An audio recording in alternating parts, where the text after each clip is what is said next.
The sound is a low, industrial hum mixed with a faint heartbeat. Narrator. Have you ever felt it? That ache in your bones. Not a sadness, not an anger, but a profound and desperate loyalty. A loyalty that feels less like a noble choice and more like a law of physics. A gravitational pull towards a person, a job, an idea that is actively grinding you into dust. You stay. You endure. You serve. You make excuses for the neglect. You rationalize the cruelty. You hold on for that one fleeting moment of approval. That symbolic pat on the head that almost never comes. And when it does, it feels like sunshine breaking through a toxic, chemical sky. You mistake relief for happiness. This isn't devotion. This isn't strength. This is a cage you helped build, a leash you learned to love. This is a deep and primal trauma response, a psychological scar that dictates your every move. We're going to call it the psychology of the dog. Stick with me through this transmission. Because by the end, you won't just understand the mechanics of the chain around your neck. I promise you, you'll see the key that's been in your pocket the whole time. Visual. The animation shifts. The silhouette looks up, its face a mess of blurred, anxious lines. The chain tightens. You know this feeling intimately. You live inside it. It's that knot in your stomach when their name flashes on your phone screen. It's a chance. Another chance to prove your worth. Another chance to be seen as good. You tell yourself it's just your nature. You're the reliable one. The ride or die. The one who can handle it. You've constructed a whole identity, a whole personality, around being the person who stays when any rational human being would have run for the hills.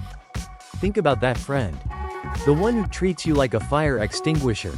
Locked in a glass box, ignored for months, until there's a 5-alarm blaze in their life. Then, suddenly, it's 2 a.m. and your phone is screaming.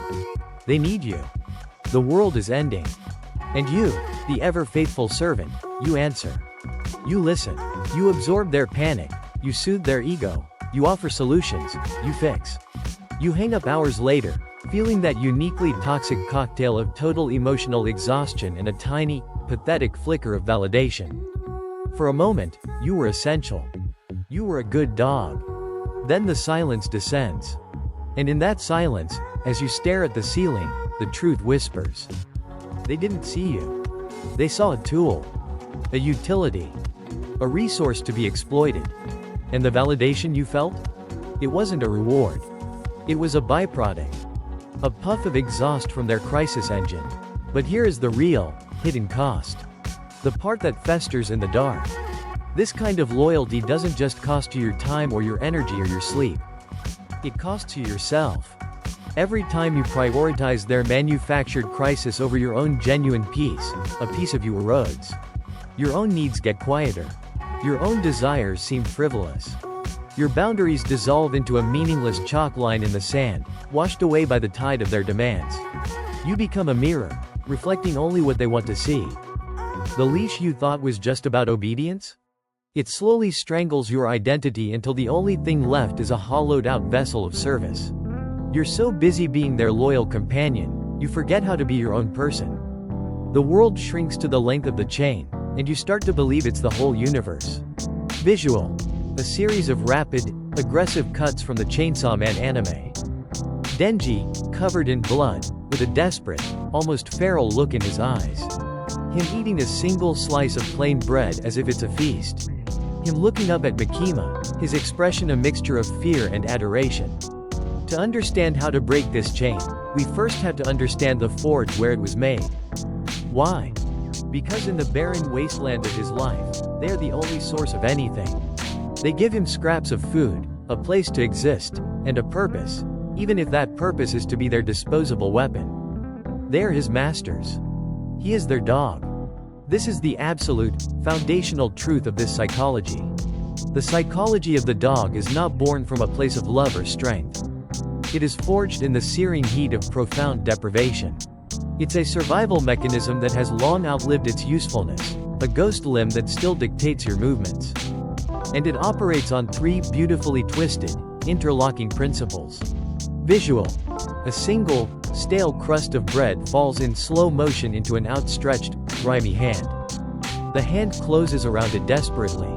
Principle 1. The scarcity mindset of love. Imagine you've been starving your entire life. Not for food, but for affection, for safety, for validation. You don't know what a full meal of love even looks like. Your entire emotional palette is geared towards survival on scraps. So, when someone, anyone, walks by and tosses you a single, stale crumb of attention, it feels like a banquet. This is Denji's world. His baseline is so far below zero that a slice of bread with jam is a utopian fantasy. When the manipulative archdevil Makima finds him, she doesn't offer him a kingdom. She offers him a hot meal. A bath. A place to sleep. Basic human dignities that feel, to him, like divine salvation. He immediately pledges his entire existence to her. You've been trained in the same way. In a childhood of emotional neglect, a single moment of parental attention becomes a core memory. In a string of toxic relationships, a partner who simply doesn't scream at you can feel like a soulmate. You learn to overvalue the crumbs because the brutal logic of your past has taught you that crumbs are all you're ever going to get. You lose the ability to differentiate between genuine care and the calculated, minimal effort manipulation of a master feeding their pet just enough to keep it alive and obedient. Principle 2. The fusion of identity and service. For a healthy individual, self-worth is inherent. It's an internal state of being. You exist, therefore you have value. But for the dog, this is an alien concept. Worth is not something you have. It is something you must perpetually earn. And you earn it through one metric and one metric only: your usefulness to your master. Your entire sense of self becomes externalized. I am good because I am helpful. I have value because they need me. Your identity and your function become one and the same. The praise he receives for his violent service is the most potent drug he's ever known. It's not just praise, it's a confirmation of his right to exist. You do the same. You become the problem solver at work, the therapist in your friend group, the peacemaker in your family. You take on these roles not just out of kindness, but out of a deep-seated fear that if you cease to perform your function, you will cease to have any value at all. You will be discarded. The thought is so terrifying that you double down, working harder, giving more, erasing yourself further, all in a desperate bid to prove you are worthy of your place. You believe that if you just solve one more problem, anticipate one more need, endure one more slight, then you will finally be secure. But the goalposts always move, because the system isn't designed for you to win. The cycle of neglect and cruelty, punctuated by brief, unpredictable moments of reward, becomes your baseline for what a relationship is. Your brain chemistry is literally rewired by this pattern.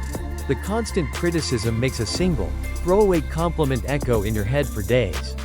This pattern of intermittent reinforcement is the most powerful behavioral conditioning tool there is. The abuse stops being a bug and becomes a feature.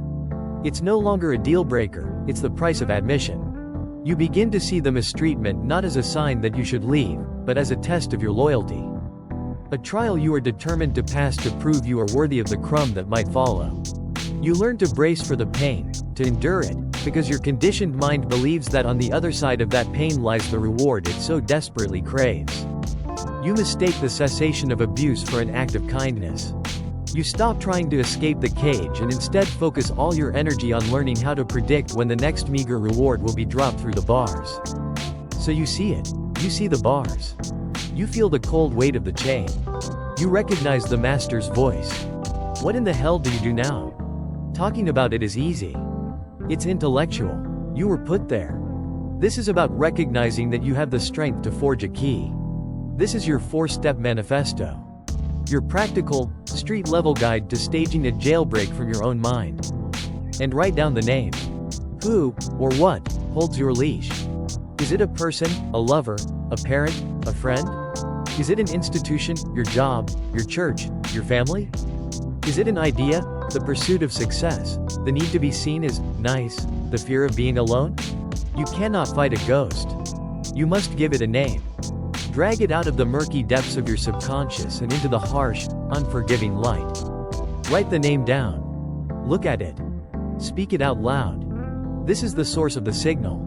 This is the entity to which you have given your power. Acknowledging it is the first, and most critical, act of defiance. Step 2.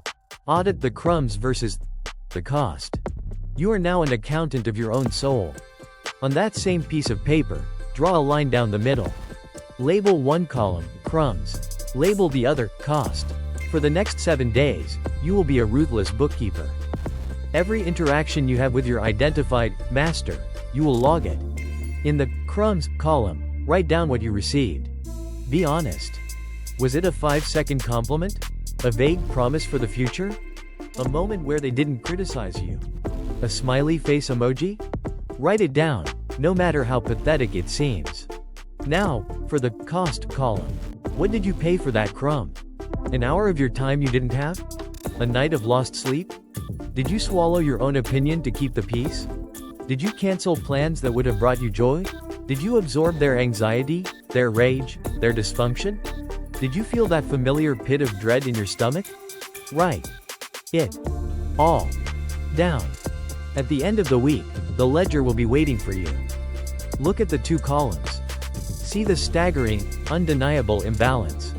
The data will not lie to you, even if you've been lying to yourself for years. This is not a nourishing relationship. This is a parasitic one. And you are the host. Step 3. Define your meal. You have spent so long being grateful for scraps that you have completely forgotten what a real, nourishing meal even tastes like. It's time to write a new menu. A list of your non-negotiable, nutritional requirements for a healthy existence. This is not a wish list. This is not a fantasy. This is a declaration of your fundamental needs. What does real respect look like in practice?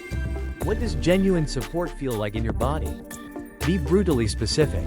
I need a partner who can apologize without saying, but. I need a friend who asks about my life before they dump their problems on me. I need a boss who sees my request for time off not as a betrayal, but as a right. I need to be able to say, I disagree, without fearing retaliation. Do not think about what your current master is capable of giving you. That is irrelevant. Their capacity is not your problem. Define what a healthy, reciprocal, nourishing connection looks like, based on your own inherent worth. The sudden freedom would be terrifying. Your nervous system would panic. You have to build the muscle of self-loyalty slowly, deliberately. Your mission, should you choose to accept it, is to start small. So small it feels almost meaningless. This is about strategic, low-stakes disobedience. The next time they ask you for a favor you don't have the energy for, do not give them a dramatic, no. Just say, I can't get to that right now. No further explanation. The next time they make a passive-aggressive comment designed to get a reaction, give them nothing. Silence. Let their poison hang in the air, unswallowed by you. The next time you feel the compulsive urge to check on them, put your phone in another room for 10 minutes. Find one, tiny, almost imperceptible way to break the pattern. It's the sound of the beginning of the end. Visual. A split screen. On one side, Denji, Power, and Aki are in a messy, chaotic food fight, laughing. It's genuine. On the other side, a stark, clinical animation of a pigeon in a Skinner box, frantically pecking at a button. You think this is just some punk rock self-help? A philosophical rant into the void? This isn't just a theory, it's the coded blueprint of human liberation. Look back at Denji. His entire journey is the living embodiment of this manifesto. His transformation from Makima's dog into something resembling a man doesn't begin with a grand act of rebellion. It begins with the small, messy, human connections he forges with Aki and Power. Their life together isn't clean or transactional. It's a chaotic, dysfunctional, argumentative hellscape. They fight over the bathroom, they steal each other's food, they drive each other insane. And in that mess, for the first time, Denji experiences something real. A bond that isn't based on his utility. They care for him in their own broken, stupid way, and he cares for them. This chaotic, pseudo-family life begins to nourish him in a way Makima's calculated rewards never could. He starts to develop his own dreams, separate from her commands. He wants to eat a ton of different food. He wants to go to school. He wants to go on a normal date. He is, step by step, defining his own meal. This newfound nourishment, this budding sense of self, is what eventually gives him the strength to face his master. He literally has to kill and consume her, to integrate the trauma and the lesson, to finally sever the chain for good. This isn't just the stuff of manga. It's a brutal, documented psychological principle. In the mid-20th century, a psychologist named B.F. Skinner conducted experiments that should be taught as a horror story. He put pigeons in a box with a button. If a pigeon pecked the button and got a food pellet every single time, it would learn the system and only peck when it was hungry. Predictable. Stable.